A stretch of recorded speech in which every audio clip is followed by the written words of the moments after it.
past week, Nike launched a new series of ads featuring a number of different athletes, including Colin Kaepernick, the former NFL quarterback. Some of you might know that name, Colin Kaepernick. He was among the very first NFL players who started to kneel on one knee during the singing of the national anthem before NFL football games to protest police brutality against African Americans and other issues of racial injustice in the United States. And this act of kneeling before the anthems became a fairly widespread phenomenon in the NFL and then beyond the NFL, attracting both strong support from some and extreme criticism from others. At the end of the 2016 season, Kaepernick chose to become a free agent, and he opted out of his contract with the San Francisco 49ers. Since that time, no other football team has hired Kaepernick, despite the fact that his record and his skill as a starting quarterback are far more favorable than many of the quarterbacks that are employed in the NFL today. Kaepernick has filed a grievance against the NFL, alleging that the teams have colluded to keep him from obtaining a new contract based on his activism and his role around the anthem controversy. Now, Nike, the sports giant whose iconic swoosh and famous tagline, "Just Do It," makes it one of the most recognizable and I think one of the most profitable companies and brands in the world. Nike took a gamble on using Kaepernick in their latest campaign ad, especially since Nike also has a very strong relationship with the NFL. It makes a lot of money with the NFL. The ad featuring Kaepernick shows a very close-up picture of his face with the words, "Believe in something, even if it costs you everything." Believe in something, even if it means sacrificing everything. And the reaction to this latest campaign has been somewhat predictable. People on social media have started burning their Nike shoes. Others have said, "I will never shop at Nike ever again." President Trump, who once said that athletes who kneel during the national anthem should be fired, although he used more colorful language than that, tweeted that Nike would be killed by the anger and the boycotts of the people. So initially, in the beginning of this week, the stock for Nike took a 3% dip. But business at Nike has surged since then, and its sales have increased by 17% since this time last year. Some athletes have spoken out in favor of Kaepernick, but other high-profile athletes have kept quiet. You probably know Tom Brady, the quarterback of the New England Patriots, the most successful NFL quarterback ever. He's got 5 Super Bowl rings. Somebody asked him, "What's your response? What's your reaction to what's happening with the new Nike ad?" And his response was, "I really want to focus on football, not my reaction to a lot of hot topics and so forth." You know what? He's not alone, right? He's not alone. Many people don't want to mix their personal beliefs with their work. A lot of them, a lot of the famous ones, for fear of losing their marketing appeal, for fear of maybe damaging their brand. They don't want to possibly offend anyone who might be a customer, so they choose not to exercise their voice or their influence. They choose to keep their personal beliefs separate from their public personas. Right? Keep my personal beliefs and convictions separate from my public personas. I kind of wonder, where did we get this idea that somehow what we believe can be so easily compartmentalized away from the rest of our lives, from how we live? How do we separate what we believe from how we live? That what we believe doesn't affect how we do our jobs, for example. I think that the belief that one's faith shouldn't impact one's actions is rooted in ideas like the separation of church and state, right? We hear that a lot, separation of church and state. That what one believes privately, what you think about privately, you should keep apart from how you function publicly as part of the broader society. You're free to believe whatever you want, just don't bring it into the workplace.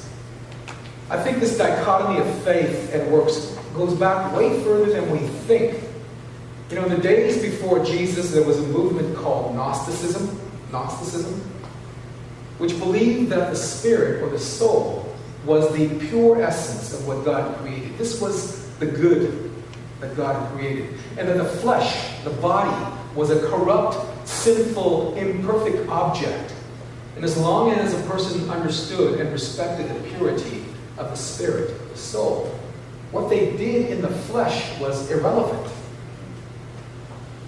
Gnostics also believed that Jesus was pure spirit, and that his earthly body was just an illusion, a cover that he used while he was on the earth. The idea that flesh and spirit were separate, that the body and soul are two distinct parts of what makes us human, I think this sort of idea, this sort of duality still shapes our thinking and our belief that we can separate what we think from what we do. Imagine if Nike had come up with the motto, just think it, or just talk about it. Doesn't have the same, just think it, just talk about it. Doesn't have the same power of just do it. Why is that? I think the motto, just do it, connects us with something very visceral in us. It connects us at a gut level, right? We just get it. You gotta put your money where your mouth is. You gotta walk the talk. You gotta practice what you preach, right? It connects us. Just do it. Practice what you preach. It's not enough just to talk about it or think about it. You gotta do it. Just do it. Thousands of years before the marketing geniuses at Nike. By the way, you know where they came from? You know where they got that slogan, just do it from? Interesting story. It's actually when Gary Gilmore, the mass murderer, was being executed, and as he was being led to the execution chamber, they asked him any last words, and he just said, do it. And one of the marketing executives that was working on the program for Nike remembered this and suggested, just do it. Weird where that came from. Thousands of years before that, the book of James, the Bible actually said it first, right? Be doers. Be doers of the word, not merely hearers who deceive themselves. Don't be like those who see themselves in a mirror and then going away immediately forget what they were like. James says you're blessed in your doing. Be doers of the word. Just do it. You should be getting royalties. You know, the book of James was most likely written by James, the brother of Jesus, an important leader in the early church in Jerusalem. And he was writing this letter, this epistle, to Christians, Jewish Christians, who were living outside of Palestine. He was trying to encourage them in a time when it might have been pretty easy for Christians to give up or to give in, because the world around them wasn't really supportive of new Christians. They were a minority, they were persecuted, they were belittled. It cost them something to be and live as a Christian. But James encourages his readers to keep the faith and to live out what they believe, because by doing it, they would receive blessing and they would be a blessing. Be doers of the word, walk the walk, walk the talk, practice what you preach, just do it. You know, for some Christians, including historical giants like Martin Luther, this passage from James 2 has caused all sorts of grief, because we read in the letters of Paul that our salvation is by faith alone, right? Sola fide, faith alone. But James says, what good is it if you say you have faith but have not works, don't have works? Can faith save you? And our response is, yeah, of course faith can save us. What good is it if you say you have faith but do not have works? Can faith save you? Yes. We would say faith can save us. As Protestants, as good Reformed Christians, as Presbyterians, we've long been taught that we are saved by faith alone. By faith alone. Sola fide. So when James asks, can faith save you? We say, yes. But then James says that faith alone, if it has no works, is dead. Faith alone, if it has no works, is dead. Is this in contradiction to what we believe, to what we've been taught all along? How do we square what James says, that faith without works is dead, to what Paul teaches, that we are saved by faith alone? Well, it's about context, right? Like everything, it's about context.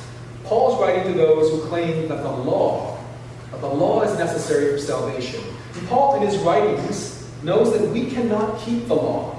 That ultimately what the law does isn't to save, but points out our inability to be saved by the law, to save ourselves. The power of the law, Paul says, isn't to save, but to point us to the futility of trying to earn our salvation through legalism. So Paul's trying to point out that it is only by God's grace that we find our salvation, not by legalism. James, though, is addressing a slightly different situation, a different context. In his context, there are those in the church who feel that since they've been saved by faith, that they don't need to do anything further. We've been saved by faith, so why do I have to do anything? They're the just talk about it crowd, right? If a brother or sister is naked and lacks daily food, and one of you says to them, go in peace, keep warm and eat your fill, and you don't do anything to meet their bodily needs, what's the good of that? What's the point? Says James. Is just talking about it going to fill stomachs or put a shirt on someone's back? It reminds me of a joke about a Lutheran pastor who on his deathbed was sure he was going to heaven because he said, I've never done a single good work in my life. What James is dealing with isn't the same as what Paul was dealing with. James's context is different. There are people who still think that they can separate the needs of the body from the needs of the soul. The needs of the body and the needs of the soul. And James gets it, that at least in this world, there is no such artificial duality. There is no artificial duality. We are Christians. We are not Gnostics. We don't believe that God created us in God's image only in the soul. And then put these ugly, fleshly covers on us to weigh us down until we get to heaven. If God did that and He gave me what He gave me, He has a great sense of humor. No, Christians believe that being made in God's image is holistic. It's a gift. This life, this physical life, is a gift to be lived abundantly, to be lived fully, to be lived holistically. We bear God's image in the unity of our body and of our soul. Jesus wouldn't have had to have been born through Mary, wouldn't have had to have grown up as a child and as a man, wouldn't have had to have eaten, slept, cried, laughed, loved. He wouldn't have to have been arrested or beaten or crucified if the body were just an illusion. If that's all it was, why would Jesus have to go through any of that? We believe that the same Jesus who was crucified is the same Jesus who was resurrected. Our creeds state that we believe in the resurrection of the body and the life everlasting. The needs of the body cannot be separated from the needs of the soul. Faith cannot exist apart from our works. Our works cannot exist apart from our faith. We are created this way. It's inseparable, body and soul. Faith without works is dead. Words without actions are useless. Just talk about it. It just doesn't work. Just talk about it. It just doesn't work. You have to do it. You have to do it. And what is it exactly that James says we should be doing? It's actually quite revealing that if you read through the book of James, and the way James uses faith and works, he's not talking about what we might often think of as holy or pious acts, as we might understand them. Now, James is talking about things that are very, very fleshy, very, very tactile, very earthly. It's about not treating a poor person any differently than you would treat a rich person. It's about not making distinctions between people. It's about God's justice, that all people who are created in God's image, body and soul, deserve to be treated by us in the same way, without favoritism. It doesn't matter what race, what color, what gender, what culture, what they look like, the language they speak. It doesn't matter the size of their bank accounts or their proximity to power and influence. If they're hungry, feed them. If they're naked, clothe them. Jesus once said that He calls sheep those who welcome strangers, those who take care of the sick, those who visit the prisoners, and those who do it all without ever building up salvation brownie points. They just do it because it's right. The point is that faithfulness is born out in how we act. in the work we do. This is kingdom of God stuff, isn't it? This is the kingdom stuff. Faithfulness is born out in how we act, in what we do. Just do it, body and soul. Just do it. Speak out for those who suffer injustice. Speak out for the poor who have no voice of their own.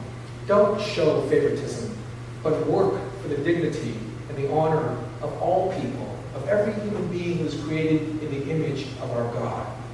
Just do it. Stand up against racism. Stand up against brutality. Just do it. If it means believing in something, even if it might mean you have to sacrifice everything, just do it. I didn't know this, but Colin Kaepernick is a Christian. And he was baptized as a Methodist, confirmed as a Lutheran, attended a Baptist church during his college years. It was a bit of a denominational mutt, right? Got to get him to be a Presbyterian at some point. It shouldn't be surprising then that he chose to practice what he preached, to be doers of the word, that he put his money where his mouth is, that he chose to walk the talk. And he did something highly risky in the very, very controlled and conservative world of the NFL. The powerful owners of these multi-billion-dollar franchises, they don't want to rock the boat. They don't want to offend their fan base. They don't really care what you believe, as long as you leave it in the locker room and don't take it out onto the field. Don't let it impact your job. But if you listen to James, you know that you can't separate your body from your soul. You can't be the person who God created you to be unless you live out your identity in every part of your life. Right? What are you going to do Monday, tomorrow? Forget everything you talked about today? You can't be a Christian. You can't be the person God wants you to be unless you live out that identity in every part of your life, on every day of the week. We're not Sunday Christians. We're 7 days a week, 365 a year Christians. You received the fall brochure, most of you. In the fall brochures are opportunities to do something about your faith. You can serve, you can help others, you can take the time to learn more about your faith so that you can put that faith into action. You can join the choir. You can join the worship team. We need a guitar player. We need a singer. Not because Marianne's no good, but because she wants people to sing with her. You can help teach our children and our youth. I'm convinced that the faithfulness of our ministry here at RPC isn't going to be measured by how many people show up here on Sundays. It's going to be measured by the impact we have out there in our communities, in our neighborhoods, with our families and friends. In the work that we do for justice, for compassion, for mercy, and for God's love. What are we going to do? Colin Kaepernick is just one example. But you know our true example is Jesus, of course. Jesus didn't just sacrifice his job or a lucrative career. He sacrificed his very life. He gave his very life so that others, so that you and I might live and know the blessing of the life that God intends for us and for all of creation. Be then doers of the word. Be doers of the word, not merely hearers who deceive themselves. Don't forget who you are. Don't forget who you are, in whose image you're made. And act in that knowledge so that you will know God's blessing and so that you can be God's blessing to the world. Just do it. Thanks be to God. Amen.